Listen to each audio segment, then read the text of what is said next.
नमस्कार मंडळी, प्रभास किचनमध्ये पुन्हा तुम्हा सर्वांचं खूप खूप स्वागत। आज आपण हॉटेलमध्ये मिळतो तसा मसाला पापड बनवतोय। खूप साधी सोपी रेसिपी आहे। विशेष म्हणजे पापड न तळता सुद्धा तळलेल्या पापडाची चव येते।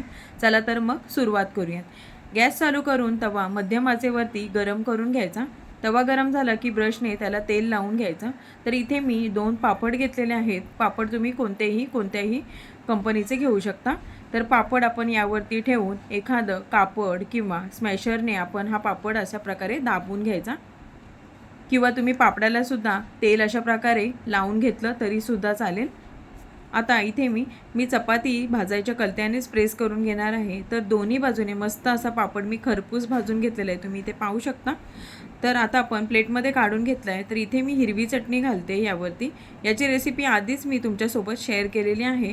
तुम्हाला जर हवं असेल तर हिरवी मिरची कट करून सुद्धा घालू शकता। आता ही आपल्याला चटणी व्यवस्थित पसरून यावरती लावून घ्यायची। आता आपल्याला यावरती बारीक चिरलेला कांदा घालायचा। ह्या भाज्या सहजच आपल्या घरामध्ये उपलब्ध असतात। बारीक चिरलेला कांदा, टोमॅटो, काकडी इथे मी व्यवस्थित अशा कट करून घेतलेल्या आहेत। अगोदर आपण कांदा घालून घेणार आहोत।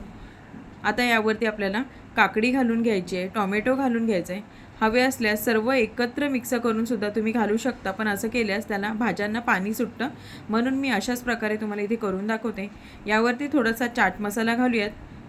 आता यावरती थोडंसं लाल तिखटसुद्धा स्प्रिंकल करून घेऊया। आता यावरती घरातच असलेली गोड चटणी मी यावरती घातली आहे। तुम्हाला जर नको असेल तर नाही घातली तरीसुद्धा चालेल, पण यामुळे आंबट, गोड, तिखट अशी मस्त अशी चव येते। आता यावरती आपण भाजलेली मसाला डाळ घालून घेऊयात। लगेचच यावरती आपण बारीक शेव घालणार आहोत। मस्त इथे आपला मसाला पापड तयार झाला आहे। तर यावरती आपण थोडंसं लिंबू पिळून घालूयात। लिंबू घालायचं नसेल तर तुम्ही इथे थोडीशी आमचूर पावडरसुद्धा घालू शकता। बघूनच तोंडाला पाणी सुटेल। केव्हा तरी अचानक पाहुणे आले तर पटकन होणारी ही स्नॅक्स रेसिपी बनवून पहा। मस्त अशी हॉटेल स्टाईल रेसिपी घरच्या घरीच तयार बनवून बघा। रेसिपी आवडली तर लाईक करा, शेअर करा। अजूनही सबस्क्राईब केलं नसेल तर जरूर करा, म्हणजे येणारे अपडेट तुम्हाला पटकन मिळतील। तर पुन्हा भेटूयात। धन्यवाद।